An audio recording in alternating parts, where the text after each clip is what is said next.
What if man still walks the earth today, ageless, veiled in mystery, guided by divine knowledge, appearing only when the world trembles in confusion? And what if this man, chosen and protected by Allah, was destined to face a being unlike any before him, the greatest deceiver, the Dajjal? As the world sinks deeper into spiritual blindness, two figures loom at the edges of time. One, a silent servant of divine truth. The other, the loud, false Messiah who promises paradise but delivers ruin. This is not the tale of fantasy. It is the heartbeat of Islamic eschatology, the unfolding of a test so fierce it will shake even the firmest of believers. But in the shadows of that trial stands a guide, one whose silence speaks louder than the Dajjal's lies. He was not like other men. Time did not bend his back. Age did not cloud his eyes. His presence was not bound by the rhythm of the sun or the ticking of clocks.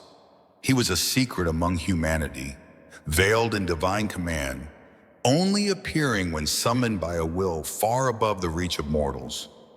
His name echoed through scripture and stories, whispered by the righteous, feared by the heedless, and longed for by seekers. Al-Khidr, in a distant past known only to the Most High, Prophet Musa once embarked on a journey that would alter his understanding of divine decree. Allah had informed him that there existed a servant upon the earth, one endowed with knowledge Musa did not possess. The great prophet, honored and chosen, humbled himself before the mystery. He traveled through hardship, through the meeting of two seas, through exhaustion and uncertainty, until he found him, a man cloaked not in wealth or fame, but in serenity and purpose. Their journey was brief, but its echoes are eternal. The servant performed three strange deeds. He damaged a ship belonging to poor sailors, he took the life of a child, and he repaired a wall in a city that had shown them no hospitality. Musa, as any man would, questioned these actions. How could the actions of this man be right? But Al-Khidr was not acting from impulse or emotion. He was fulfilling the precise will of Allah, carrying out a wisdom that defied surface understanding. That was only the glimpse granted to us through the Quran in Surah Al-Kahf. But the whispers do not end there. Scholars throughout history, especially among the mystics and early imams, believe that Al-Khidr was not limited by a natural lifespan. He walks the earth even now, not in search of fame or followers, but as a shadow of mercy and a guardian of divine secrets. When nations crumble, when the righteous fall to despair, when the veils between illusion and truth become thin, some say Al-Khidr appears, not always seen, not always known, but always where he is needed. Some claim he was seen during the time of the Prophet Muhammad, even at the moment of the Prophet's passing. Others say he has been witnessed at key junctures in Islamic history, walking among the confused, guiding the lost, reviving the spirit of the sincere. Whether these accounts are literal or symbolic, the weight they carry remains powerful. Al-Khidr is not bound to time. He is bound to divine command. In an age where the unseen is mocked and the spiritual is traded for spectacle, a different figure prepares to emerge. He is not hidden. He does not walk softly. He comes with noise, with grandeur, with terror. His purpose is not to guide, but to confuse, not to lift, but to enslave. He is the Dajjal, the false Messiah, the final deceiver. The Prophet Muhammad did not speak of him lightly. He said, "No tribulation on this earth, since the creation of Adam, will be greater than the trial of the Dajjal. He will be a man, but not merely a man. He will carry powers that defy the natural order. He will command the skies and they will obey. He will call upon barren lands and they will bloom.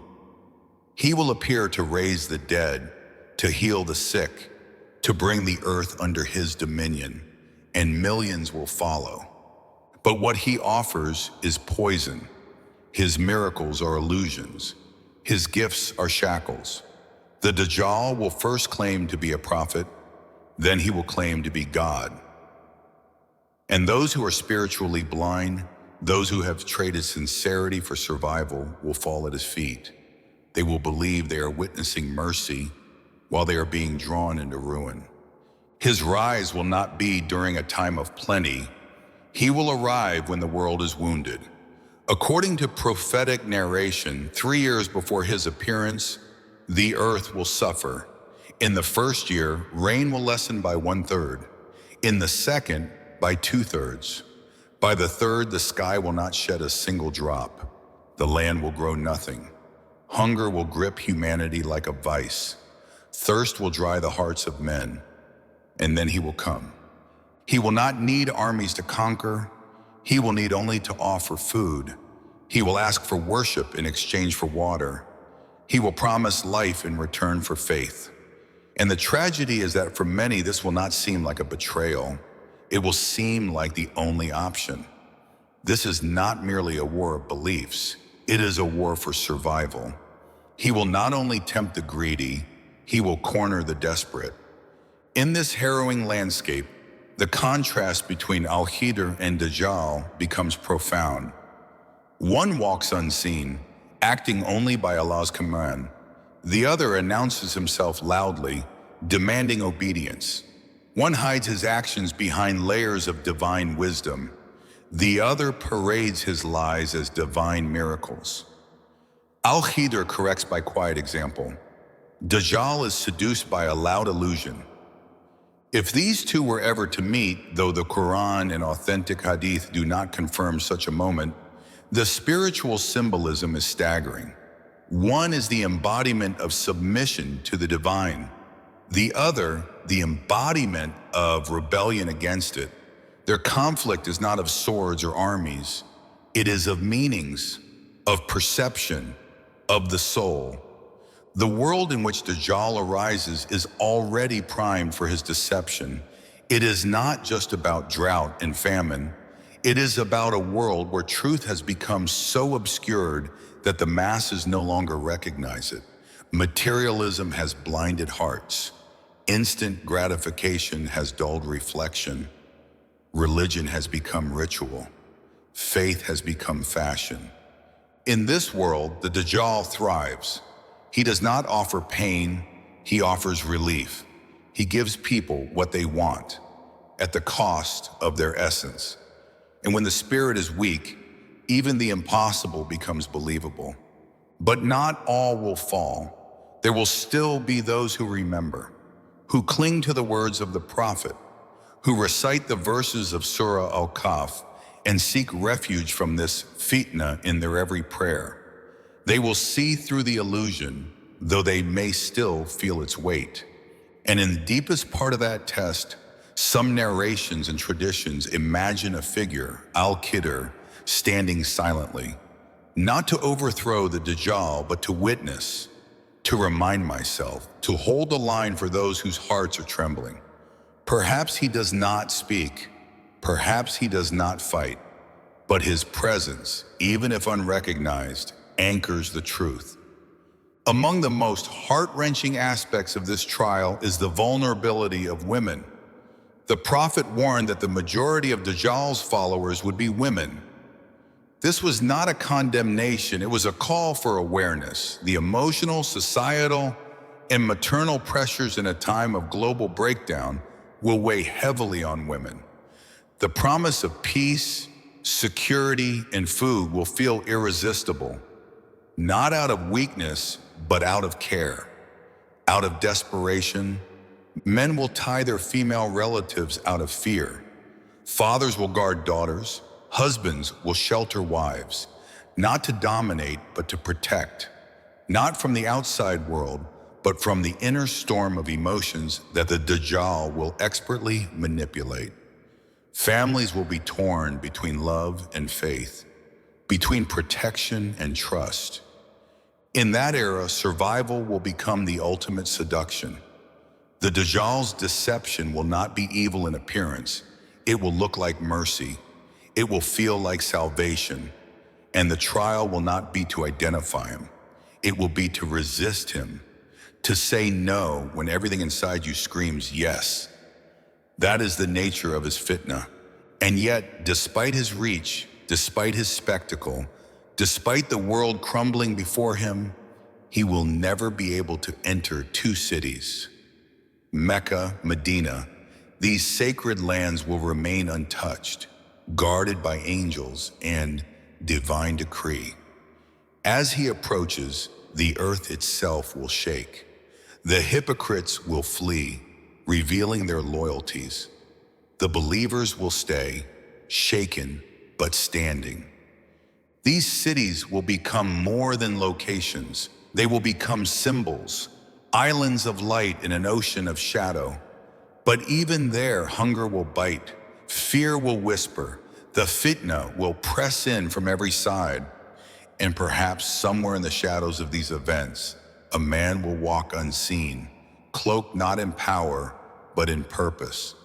Not to challenge Dajjal with force, but to stand as a reminder that truth does not need spectacle, and that real power does not need applause. He may not be seen, he may not even be recognized, but he will be there, as he always has been. When the world stands on the brink of collapse, and even the firmest hearts tremble beneath the weight of tribulation, there remains one truth the prophet warned of that many overlook. The trial of the Dajjal would target the hearts of women most severely.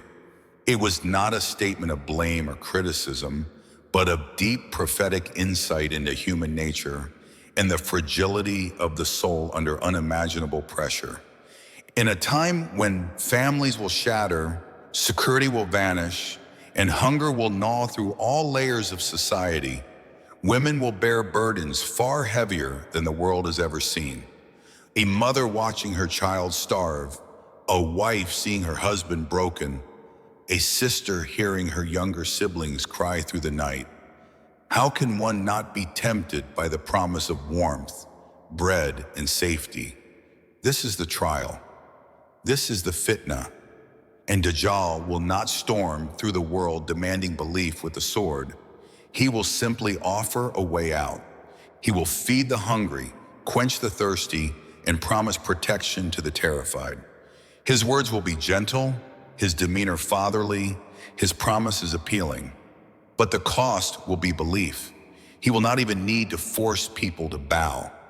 They will do so willingly, thinking they are choosing mercy when in fact they are surrendering to deception.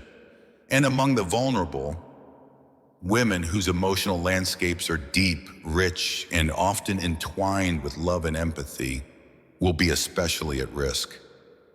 The prophet spoke of fathers tying their daughters, husbands guarding their wives, not out of oppression, but out of desperation to save them from a deception that would reach straight into the heart. Because Dajjal's fitna will not strike only the intellect, it will attack the soul, bypassing logic and preying on need, grief, and fear. Families will not only fear Dajjal, they will fear losing one another to his influence. Imagine the confusion. A daughter weeping, begging her father to let her go because she sees no harm in the Dajjal. A mother saying, "I only want to save my children," as she edges toward the deceiver's promises. And even in those moments, Dajjal will offer comfort, perhaps even tears of false empathy, playing the role of savior with chilling precision. His war is not waged with armies. It is waged within the unseen realms of the human condition. Love, desperation, trust, and the desire to protect. In such a world, the contrast between divine truth and tempting falsehood becomes nearly impossible to distinguish without Allah's mercy. And yet, amidst this chaos, there will be two places untouched, two cities that will stand when all others fall, Mecca and Medina. These blessed lands, where revelation once descended and the final messenger walked, will not submit to Dajjal. No matter how great his power becomes, he will never enter them. The prophet made this clear. The sanctity of these cities is not guarded by walls or by weaponry, but by divine decree. As Dajjal approaches Medina, the ground itself will rebel against him. Earthquakes will erupt beneath his feet, not to destroy the city, but to purge it of all whose hearts have already turned. The hypocrites hiding among the believers will be forced to flee. They will join him willingly, exposing themselves. And the believers who remain will endure a trial not just of external pressure, but of internal agony. They will hear the call of Dajjal. They will witness his signs. They will know he brings food and security, and still they must remain. Not only within the boundaries of the city, but within the boundaries of faith. Mecca and Medina will be lighthouses in the darkest storm the earth has ever known. But lighthouses still stand alone amidst the fury of waves, and the waves of Dajjal's influence will crash upon every shore. His deception will evolve. His reach will become faster, broader, almost unstoppable. The prophet described the way Dajjal will travel like the winds driving clouds. He will cross the earth in just 40 days, but these days will defy the natural order. The first will feel like a year. The second is like a month. The third is like a week. The rest like normal days. But what kind of torment must exist in a day that feels like an entire year? How does one pray when the sun does not set? How does one hold on to the rhythm of faith when time itself has turned against you? This manipulation of time is part of Dajjal's trial. He does not just distort the truth, he distorts reality. His weapon is not only an illusion, but confusion. He will twist the senses, twist the logic, twist the very perception of what is real and what is false. People will question everything, what they see, what they feel, what they remember. And in this spiral of uncertainty, he will plant his lie like a seed. Those who have not anchored their hearts to Allah will find themselves drifting. Some will say, look, he brings life. Others will say, he feeds the world. And still others will say, can one who gives so much really be evil? The question will not be whether his miracles are impressive. The question will be whether the soul recognizes the source behind them. And in a world where the fitra has been buried under layers of doubt, the answer will be terrifyingly unclear. He will not have armies in the traditional sense. His soldiers will be hungry, fearful, and desperate. He will not threaten. He will entice. And people will submit willingly, not because they love him, but because they have forgotten how to love Allah. And then, in this crumbling world, the imagined confrontation takes form, a moment whispered across centuries by scholars, mystics, and seekers. Al-Khidr standing before Dajjal. It is not found in Sahih Hadith. It is not an established part of Aqidah, but its presence in the minds and hearts of the Ummah cannot be ignored. For in this imagined encounter lies a symbolism so powerful it transcends fact. It is the embodiment of the eternal struggle between divine truth and worldly deception. Al-Khidr would not arrive with banners or fanfare. He would not challenge Dajjal to a battle of power. He would not argue, debate, or dazzle. He would stand, calm and firm, as he has always done, unshaken by the noise. And Dajjal, ever the manipulator, would likely seek to humiliate him before the eyes of the world. Perhaps he would threaten to burn him, to destroy him publicly, to prove his might by erasing one of Allah's most mysterious servants. But as with Prophet Ibrahim, fire obeys only the command of its creator. It will not burn whom Allah has protected, and the fire intended to destroy may become a garden. Or perhaps Al-Khidr simply disappears from the scene, not defeated, but raised, elevated, hidden once again. To the masses, it might seem like Dajjal has won, that even the righteous cannot withstand him. But to those whose hearts are still alive, it becomes a sign, a ripple, a crack in the illusion. They begin to question. And when questioning begins, the spell of Dajjal begins to fade. Some turn back, some remember, some whisper the verses of Surah Al-Kahf with tears streaming from their eyes. Some pledge allegiance to Imam Mahdi. It becomes a moment, not of victory in the worldly sense, but of spiritual awakening. And here the journey ends, not with a shout, not with spectacle, but with truth standing quietly while falsehood crumbles beneath its own weight. Whether or not Al-Khidr truly appears, whether or not such an encounter ever takes place in our timeline, the story has already begun. Because this is not only a tale about two extraordinary figures, it is a reflection of every believer's internal battle. Each one of us carries a little of Al-Khidr within, a voice of patience, of unseen wisdom, of quiet submission to Allah's will. And each of us faces moments where the Dajjal within this world tempts us through ease, power, pleasure, or the promise of relief. The battlefield is not only out there, it is in our hearts. And in the end, the Dajjal will fall, his dominion will end, whether through the descent of Isa alayhi salam, the leadership of Imam Mahdi, or the silent resistance of the righteous. Allah will restore balance. But we are not bystanders in that event. Our choices matter now. Our hearts must be trained now. Our faith must be rooted before the winds of deception begin to blow. The Prophet did not give us details for curiosity. He gave us tools. He told us to memorize the first 10 verses of Surah Al-Kahf. He told us to seek refuge from Dajjal in every prayer. He told us to hold to faith even when it feels like grasping burning coal.